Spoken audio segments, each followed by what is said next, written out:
there we go. So thank you to those who joined us this evening, and thank you to those who are viewing this video after the fact. I am Chris Wiseman, the Executive Director for Habitat for Humanity, and I'm very excited to have joining me tonight Chris Patriarca, the Senior Community Partner for Chester County Community Planning. In a few minutes, Chris will be talking about A+ housing and the work that they're doing to help encourage more affordable housing in Chester County. But first, let me give you just a quick update on the wonderful things that are going on in Habitat Chester County. We're very excited that the project in Coatesville called Cambria Terrace has been completed. For those that know, this is what this used to look like. This was Cambria Terrace prior to the work that we were doing. This was the Oak Street housing project many, many years ago. I think it looked like something out of the show The Wire back in the day. We were brought in after another construction group was working on this project. That fell through, so the county and Habitat had a partnership, and we were looked to build this community. We turned the Oak Street housing project into this. We literally changed the landscape of Coatesville, and we got to welcome the final 4 homeowners.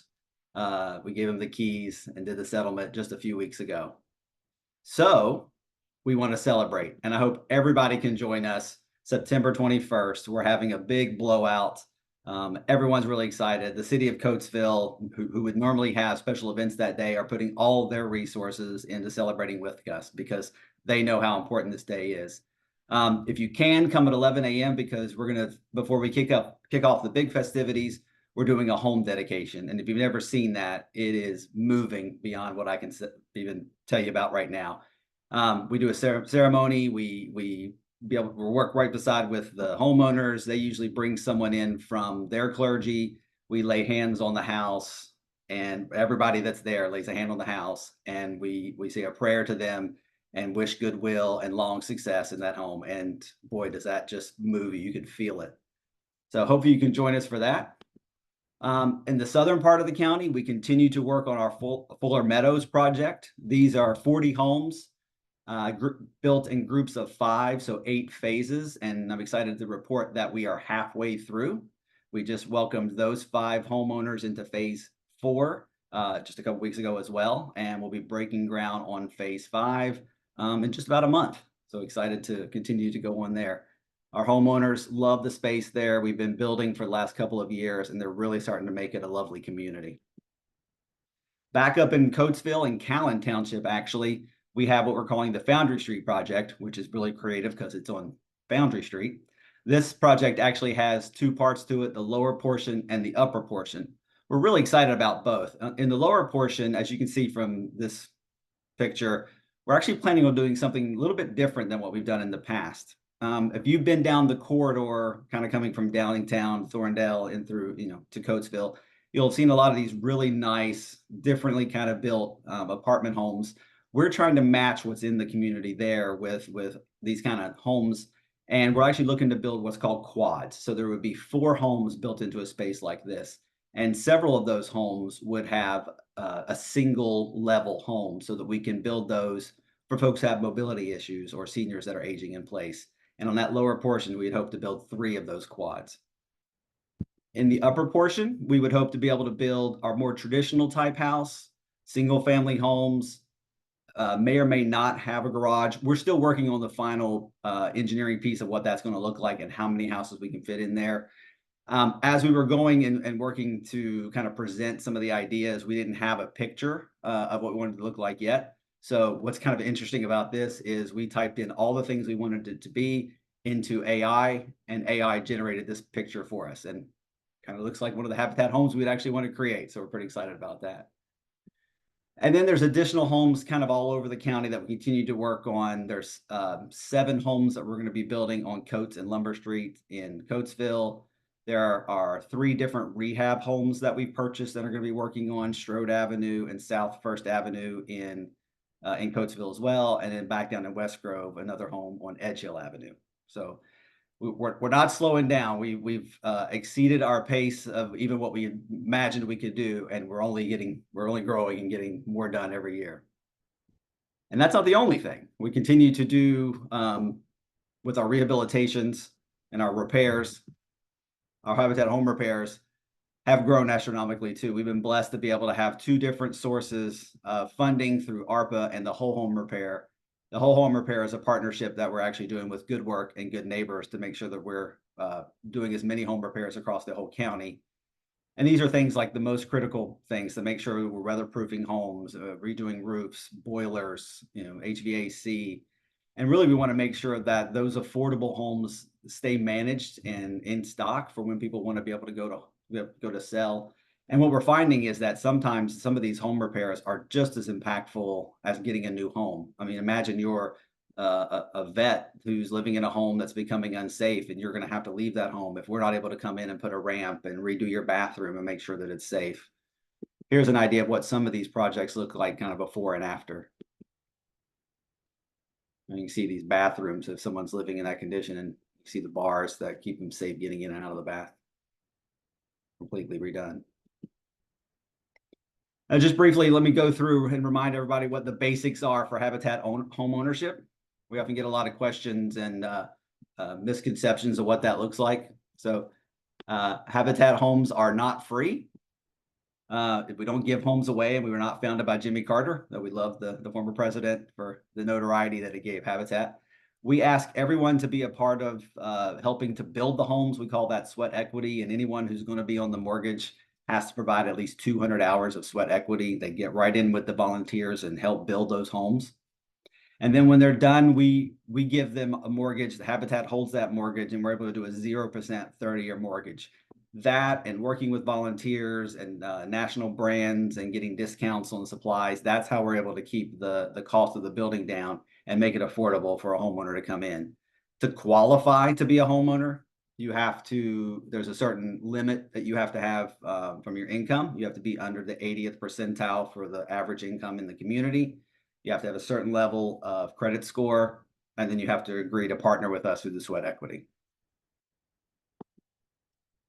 And here are current homeowners when they were partnering with us through the sweat equity action to help build their homes or other homes that they're a part of. And that's my update. Short and sweet. So I'm very excited to introduce Chris Patriarca, and he's going to take you through his presentation on A+ homes. So I'm going to stop sharing my screen, Chris, and you should be allowed to share yours and take it from here. All right. Thank you very much. Let me get this thing going.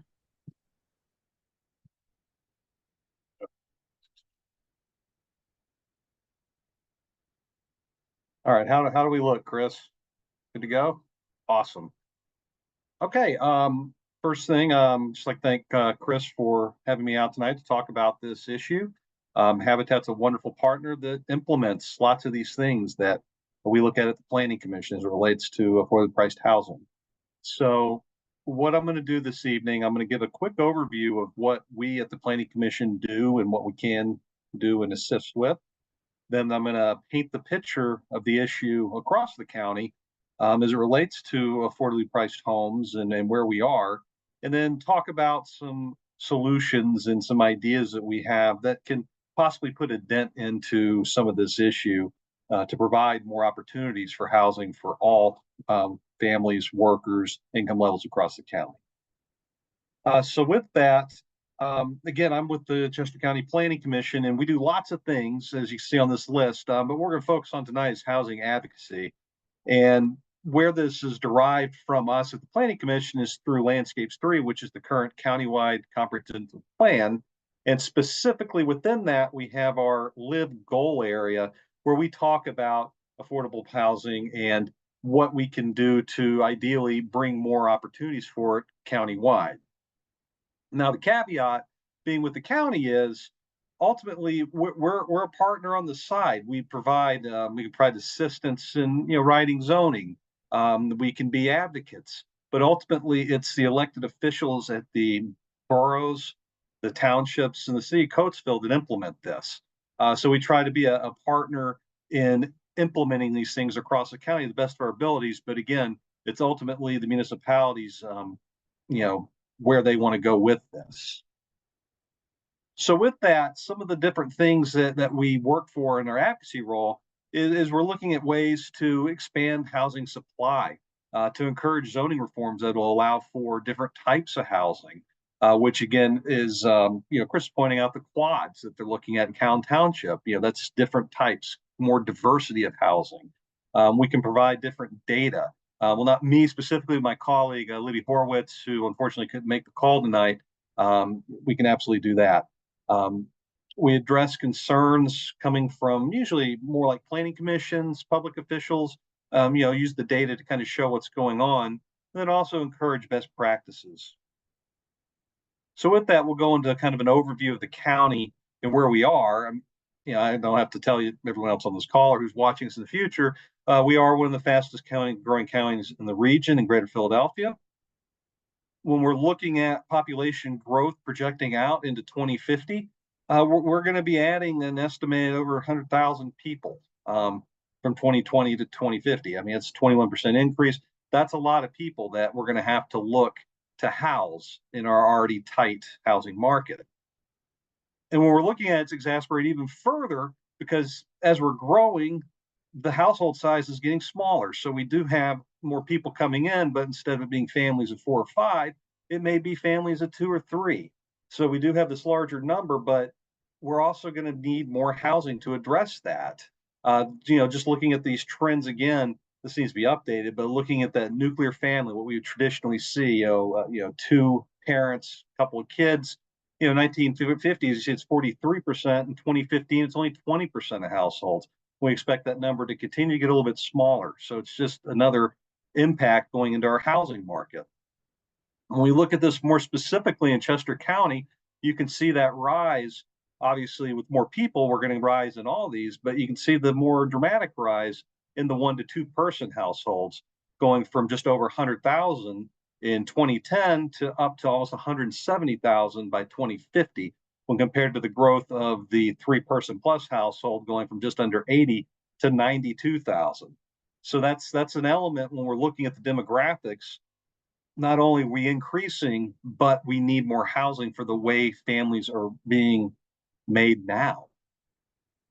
The other piece of this is we are aging in Chester County. By 2034, seniors are going to exceed children for the first time in history. When we look at Chester County specifically, you can see that we are increasing. We are an aging county. We see that with more of the development coming in for more of these senior type communities. But that's definitely another piece that we're going to have to consider when we're looking at all these different strategies, because seniors, they're more on that fixed income. They need that smaller household, but they also want to stay in their community, don't necessarily want to leave where they've been their entire lives. So with all that being said, even though we need these units, we were generally seeing a decline in new unit development. I know that's, everybody kind of knows what's going on right now. When we're looking at the housing unit change, we need up to 266,000 total households are going to be in the county. So that can range from between 41,000 to 70,000 homes, depending on what it looks like. Again, it comes back to we're getting more population, but smaller families. So we need more units to spread that out across the county. When we're looking at housing units built, it's very, you can see in 2008, when we hit the first recession, everything kind of bottomed out and it stayed lower. It started to creep back up at COVID, but now you can see we're starting to go back downward again. Now we're looking at these numbers. I will add that this isn't just single family homes. This would be also the numbers including apartment units and so on and so forth. Obviously, the way things are developed in Pennsylvania, it is going to be kind of more of a wave as long as some of these projects take to get through the approval process. But at this point, we're simply not getting enough units built to sustain the incoming population. Sales, again, this kind of reflects where we are right now with higher interest rates. There's just not as much out there for people to access. And what that looks like, we'll get into more. But right now, sales are down. So with all that being said, we are undersupplied in housing. All this is tied to a whole bunch of different things, some things outside of our control. When we're talking about inflation and development costs, that just kind of is what it is. But everything combined into one, where it's just exasperating this issue. And I should say it's not just Chester County, it's nationwide. Now we're looking at Chester County specifically. I mean, some people would say, you look at this, we have, high housing cost values. Chester County has been a very successful, very desirable place, but now it's to the point where housing is out of reach for most people. Most of our workers who would want to be a teacher, want to be a first responder, folks working in our restaurants and our grocery stores, are being priced out of the county. So we're looking at the median housing price in 2023 at almost $500,000 across the county. Again, some would say this isn't a bad thing, and it really isn't. But what can we do to provide more options for folks at different levels of income and ability? When you break it down even further, and this is just looking at between 2022 and 2023, if you look at the number of homes sold at $250,000 and under, you'll see that number is going down from 2022 to 2023, with the others increasing. So this is really illustrating that at those more starter home prices countywide, there's just not as much available for people to get into the housing market at those levels where you would expect to be, starting your family or starting your career coming out of college. It's just not available, and it's decreasing. So again, it's a community-wide challenge, across the county. I know, it's more exasperated at this point in eastern Chester County, but it's creeping west. Things are going up, going all the way out to Ackland, all the way down to Oxford. So it is countywide. So when we talk about some of these community challenges, again, the lack of housing choices for aging population, it can create a scenario where seniors can't age in their community, where they belong, where they may be a member of their church, where they're part of their community. Then on the flip side, you have some of these folks that have been living in their homes for 40, 50 years, and this lack of turnover is resulting in fewer houses that are those starter homes again coming on the market. So we're not saying folks need to move out, but the lack of options for folks to be able to relocate within their community is creating more of this issue when it's talking about people getting into the market. This is another we're seeing more and more of, with residents who grew up in the county, not able to come back because they just can't afford to be here. They could be, kids going off to school, maybe, live in Philadelphia for a little while. Now they want to come home and start their family, care for their aging parents. They have their jobs out here. Now we have seen some, I guess, small things when we're talking about seeing, we'll say, questionable accessory dwelling units showing up in some places. But I will say, accessory dwelling units are becoming more of an accepted thing in Chester County, with more and more municipalities allowing them. So that is a positive move in that front. And then finally, housing is pricing out our workers in their lower and middle income brackets. Again, should a teacher who's working in southern Chester County or eastern Chester County have to commute from Berks County because they can't afford housing in the district they're teaching in? We're seeing more of this with our first responders, specifically with our firefighters. If your volunteers can't live within a certain radius of the station, where are they going to go? So it just keeps adding on, and it's things that we're going to have to deal with at some point. And then you have the other things with, as people are being pushed further out, you have increased traffic and more of the pollution and lost time tied to that. And it can impact ultimately the ability to create jobs and keep them in Chester County if people can't live nearby. So what can we do about all this? The big thing that we've been seeing in Chester County the last 5 years is with apartment development. But when we're looking at this and what we're seeing on this graphic here, in the county, we've seen single family home construction and big townhouses on the one end. And then on the other end, it's been these large multifamily developments, be it age restricted senior communities or just apartments.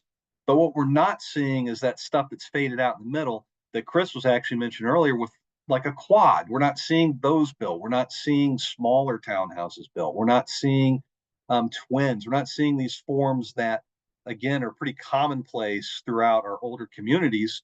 um, these smaller footprints, smaller square footages that could be accessible to a lot more folks. We're just not making it. So yes, we're seeing more multifamily development, but again, it's on that higher end versus some of these other types that could put more of a dent in the affordability side of it. So with that, housing policies and zoning, it just hasn't adapted to some of this going across the county. More of the boroughs have been successful with this, but they've seen more of this in their physical development and the way things are.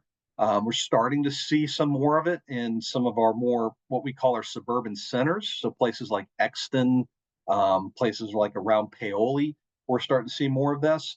But overall, zoning is a barrier to allowing for these diverse housing options countywide. And then many of these traditional forms you just can't build. So when you're looking at this kind of nice little scene from Parksburg Borough, things like that building you see on the front left, you're not necessarily going to be able to do at the scale to make it work, or the zoning will just not allow it. So it's really just reminding folks we used to do this, and it works, and bring these types of things back and make it something attractive for people to build and live in. More specifically, this comes from analysis that me and Ms. Horowitz did a while back, looking at zoning in our growth area. So this isn't everywhere in the county, but like again, Route 30 corridor, Westchester area around Phoenixville, stuff like that. We're looking at where things are permitted. So if we're looking at all the residential land in these growth areas, only 22% at the time we did this analysis permitted an accessory dwelling unit. Only 44% permitted a twin. Only a quarter prevented townhouses. It gets even smaller when we're talking about quads are only allowed on 21% of the available ground. And again, it's just to paint that picture. Yes, we are a nice blend of these old towns like a Westchester and more traditional suburban communities that developed post World War II with the single family homes. But we really need to start rethinking of where it makes sense to allow more of these types. And again, I'm not suggesting they need to go everywhere, but there are plenty of places within our municipalities where these types of housing would be appropriate. So again, these regulations, they help in artificially manipulating the market, in that, when you do see that only 21% of the ground permits those multifamily type developments, that does start to put them out of reach of some of our other entities, especially when we're looking at building, lower to moderate income housing. So again, when we're looking at the overall sales by type, again, this is going back to 2023. The median, you're looking at close to 500, but you can see with the attached units, it's still high, but it goes down to 410 versus over 550 for detached. And then it gets down to 310 when we're looking at apartment units. Again, I know these numbers are high, but it's at least getting more to a point where it's attainable for more of our middle income type residents. So when we're talking about strategies, what can we do with this? With housing diversity and choices. What we've done at the Planning Commission, we've started our outreach through what we call A+ homes, where we're trying to change the language when we're talking about this so that we're not getting those visceral negative reactions when we're talking about affordable housing and affordably priced homes. So the different A's stand for a different element. We're talking about attractive. These are homes that are indistinguishable from the rest of your community. When we talked adaptable, they're going to be able to adapt not just to like climate change and different things like that, but with the market and stuff like that. So it's more resilient housing community. Aging friendly, to make sure that we're providing spaces for our seniors. Affordably priced, again, that's self-explanatory, trying to provide more that are at 30% or less of people's income. And then accessible in the context of A+ homes, we're not talking about ADA accessibility, but it's connections to things like transit and community facilities and stuff like that. We want these homes to be more integrated within our existing built environments and not necessarily on the periphery where now I have a house, but now I can't get to the grocery store where we need to be. So that's what we're talking about with accessible. And one of the big pushes that we've been doing in the last year is talking about the missing middle housing, which was coined by a planner named Daniel Perelick. And again, it's talking more about, again, those forms that we just don't build anymore. Um, and again, it's more about scale. It's generally smaller units, but the buildings are very well fit into the built environments. So this is kind of a smorgasbord what we're talking about. From these are examples that we see in the county, and I will concede at this point, the majority of these types of missing middle units are in our boroughs. There's not much in the townships. Some of our older townships, you will see, duplexes and twins like that. But when you're talking about quads and triplexes and cottage courts and all these different things, it's more in our boroughs and really kind of looking at where else can these types make sense. So the different strategies that we talk about when we're looking at increasing supply, again, allowing this diversity of housing by right. I know by right is kind of a tougher thing for elected officials to go with, because lots of folks may not be happy with some of it. But if we're able to eliminate that barrier to where maybe you can build one quad building without having to go back for additional, like a conditional use approval or something like that, that may make it more attractive to get that unit in. Another one that we haven't seen yet, but an idea is looking at reducing minimum lot sizes. With that, you're maximizing, more scarce land assets to build housing. Again, this would be more within our areas that have infrastructure. Tied to that is looking at density bonuses specifically for affordably priced housing. We're starting to see a little bit of that in some of the boroughs. But again, the whole purpose is we're going to give you more units. But if you're going to do that, you're going to have units that are available at X percentage of the area median income. Looking at zoning based on the building size instead of the unit count, so more that form based, like the building's the building. So what's the difference if it has 50 units versus 40 units? And really focusing more on the design and how it's going to interact. Looking at pre-approved housing patterns, this is something you've seen more in like California, where it's like, okay, here's 6 kinds of ADUs, pick the one you want. This is what it's going to cost. Go. So it really kind of streamlines that process. When we're talking about applying short-term rental restrictions uniformly, one of the big debates that comes up when we're talking about more like accessory dwelling units is, well, what happens if this is a short-term rental? And it's really, when we're looking at that, because short-term rental impacts all housing, it's not just those accessory dwelling units. So the conversation needs to be more broad and needs to really talk about the impacts on not just those, but our general housing supply across the county. Finally, we're looking at minimizing parking requirements. This was actually something that was successfully done with the project in Westchester Borough called Pinckney Hill Crossing. It was done by Church Housing. And part of the deal with that was parking requirements were reduced. And the carrot was to allow for the affordably priced housing. So that's something else that can be done. Then finally, looking at streamlining review and approval processes that can be vary from municipality to municipality. And then looking at things like adaptive reuse, which many of these projects have been successful with, taking an older building, now you're preserving that building, but now you get more units within it. So next, looking at, well, we provide more units, now how can we ensure that it's affordable? This is the trickier part. We were talking about inclusionary overlays and inclusionary zoning. Now, inclusionary zoning is something that it's not real clear whether or not it's totally able to do in the Commonwealth. I know State College Borough has actually been very successful in implementing inclusionary zoning with all the new development around Penn State. They have gotten affordable units as part of that. Now, Pittsburgh tried to do mandatory inclusionary zoning, and they're in court now trying to see what's going to happen.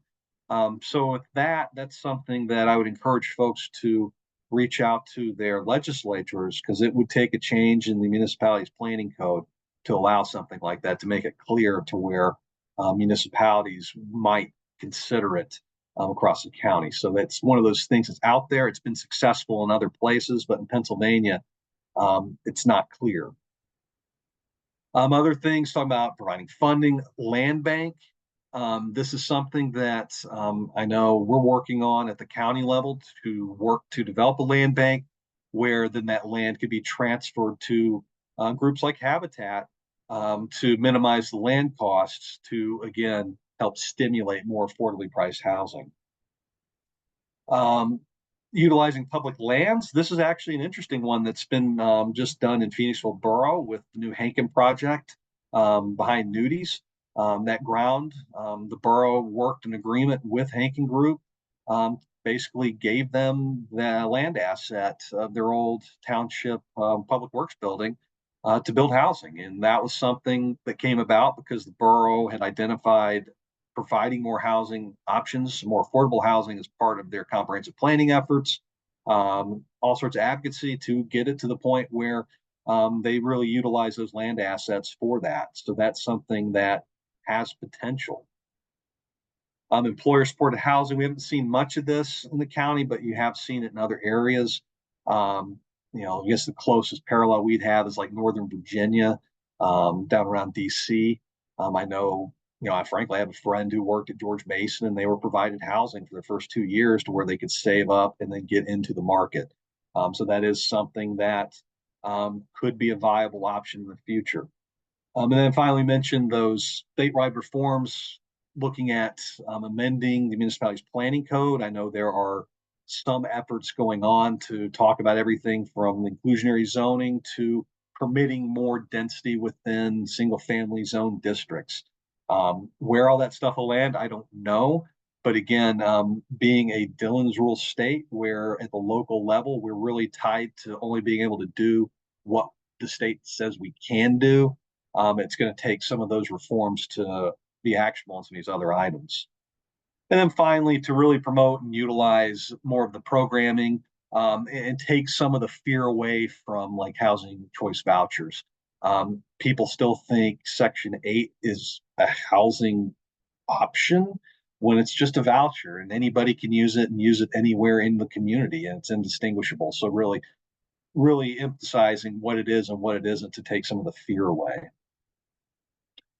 And then finally, maintaining affordability. The two really kind of main things that we're looking at the county level is utilizing those deed restrictions that tie things to where if it's a for sale unit, you can build some equity. I mean, this is still America. People use their homes to continue to prosper, but have it capped in such a way that then it can be cycled back in at a more affordable level. And then finally, look at promoting creating community land trusts. I know that these exist in the city of Philadelphia.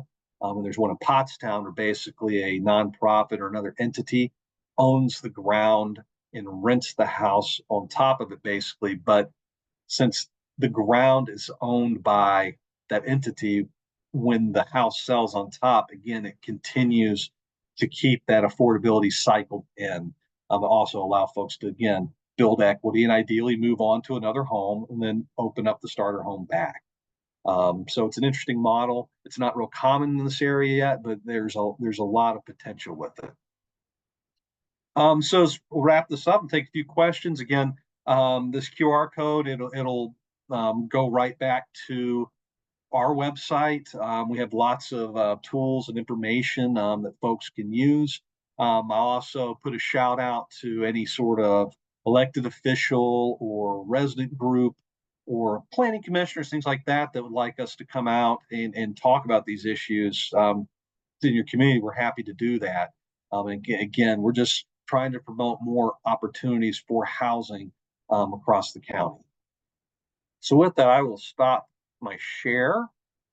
And any sort of questions or conversations we want to have, let's go.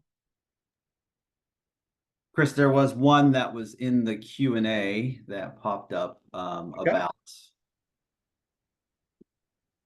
what is meant by accessory housing. Okay. When I was talking about an accessory like dwelling unit, what that would be is if you could picture you have your regular standard single family home, and let's say you have a detached garage in the back and you convert that into like a small unit. Now that would be considered an accessory dwelling unit because it's accessory to the principal use of the single family home. So it's just more term that it means smaller units that are in the existing built environment. Makes sense. I have several questions. A couple are habitat, several are yours. I'm just going to kind of go around this kind of different ones here. Okay. You were talking about the missing middle. There was one question about different designs that are already in place. I think they were getting at like construction, like for folks like Habitat, that if we decided to build, that we kind of came from scratch with a quad, but any like if we've got a triplex or something, are there designs out there that I don't know if that's in your realm or not, but are there people that we could work with or other, developers would work with for kind of pre-designs? Because these are so new, Mm-hmm. in our world. I would encourage folks to reach out directly to the municipality they're looking at and talk to their building official, especially if you're talking about some of these more prefab type units. There's a lot, I shouldn't say a lot less, but there's a lot less red tape with it because so much of it's already built into the unit, that then you may be able to get through these processes a little quicker because you're not having to inspect every element of it. It's already built.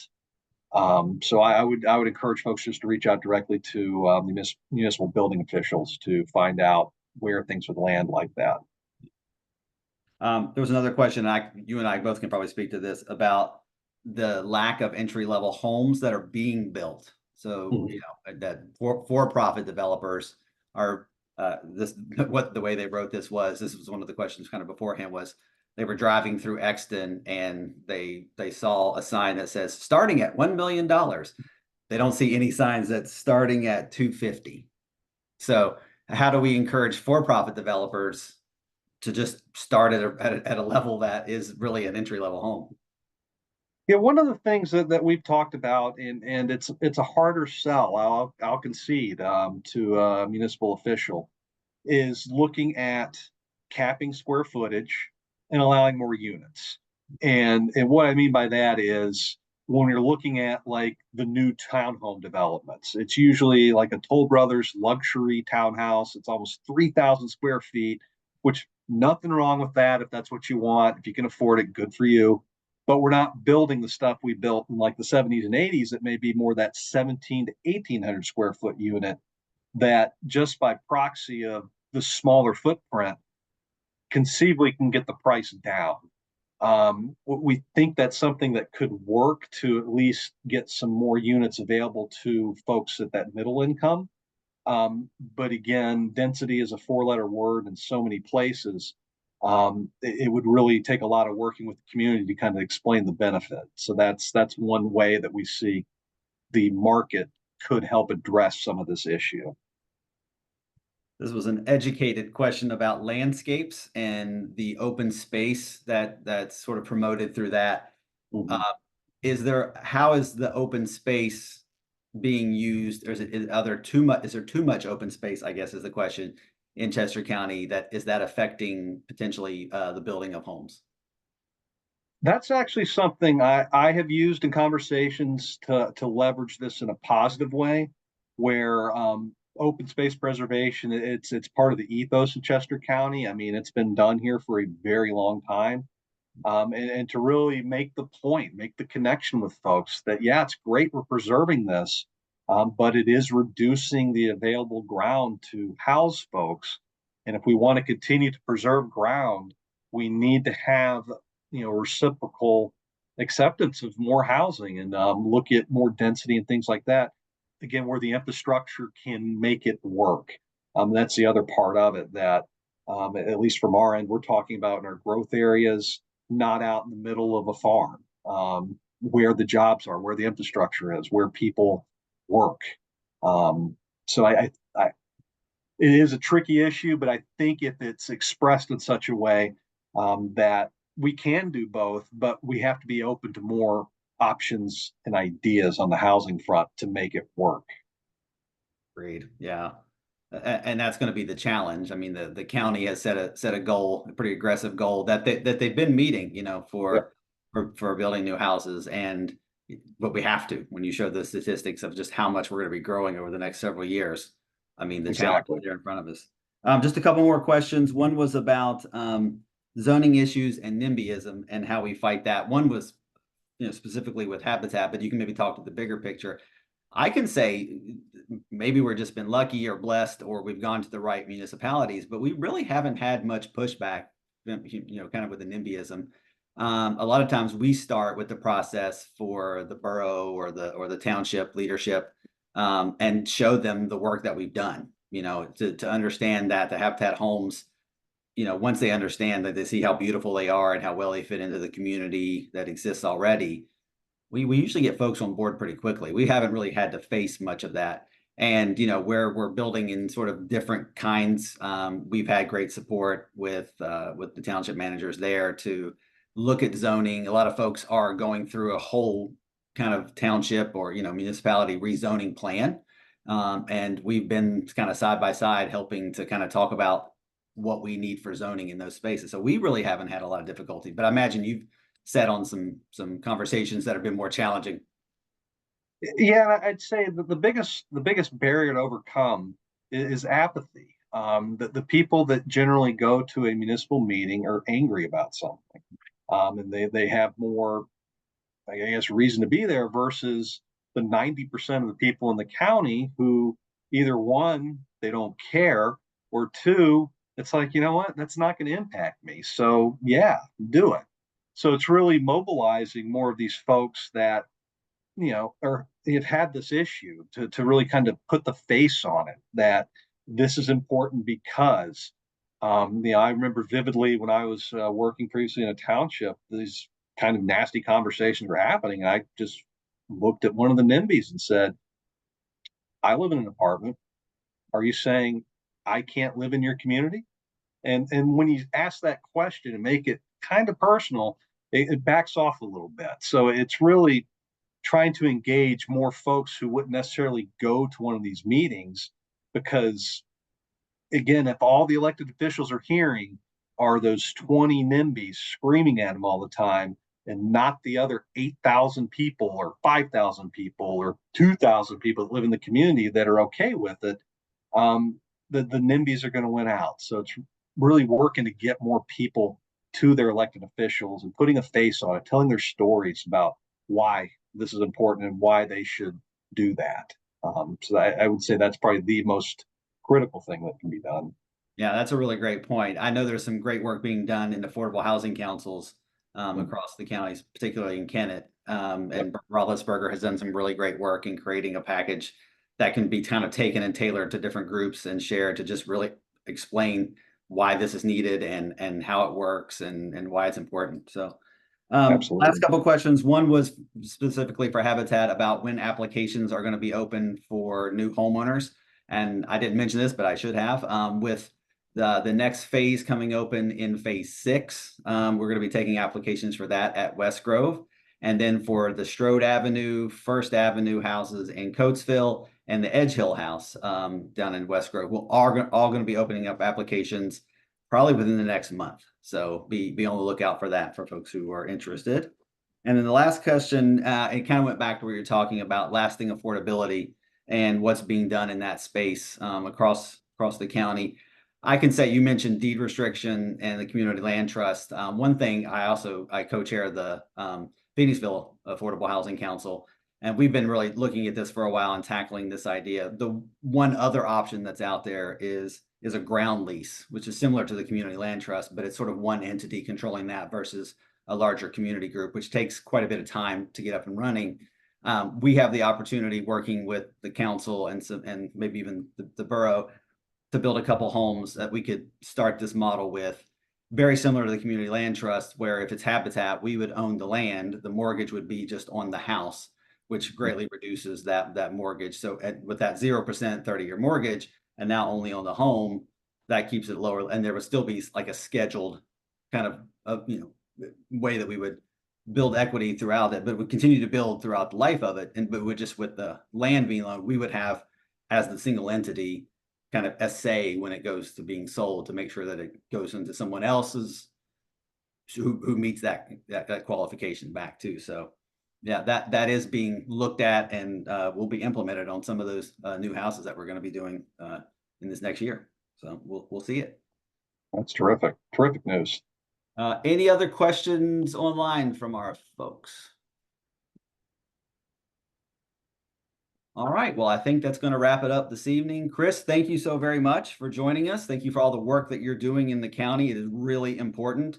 Habitat has been the benefit of some of that throughout the years, and it's really an education. Every time I hear it, I learn more about the great work that you guys are doing, not just in the affordability space, but there's so much that the Planning Commission does. So it's critical to the continued growth of Chester County. Let it not be said that it's one of the best places in the country to live and continually gets ranked amongst the best. And it's because of people like you and the commission that takes that role seriously of making sure that we're doing all the right things to continue to make it a wonderful place. So thank you for what you do, and thank you for joining us tonight. Thank you, And Chris. And I'd be remiss if I didn't thank you guys and Habitat. You guys are implementers. We try to make the vision, and the fact that you guys are very successful in doing this and making this happen is very commendable. And thank you for all the hard work that you and your group do to make Chester County an even greater place to live. it's truly a partnership, and Yeah, I think we realized that when I started, several years ago, that nothing's done in a silo, right? Nothing's done alone. We work with other absolutely. groups and partners, and we do it together, and which is wonderful. So, well, thank you for who joined us tonight, and thank you for now watching this on the recording. Again, everything should be posted on our website. You'll be able to see that soon. And with that, I will be signing us off. Thanks, everyone.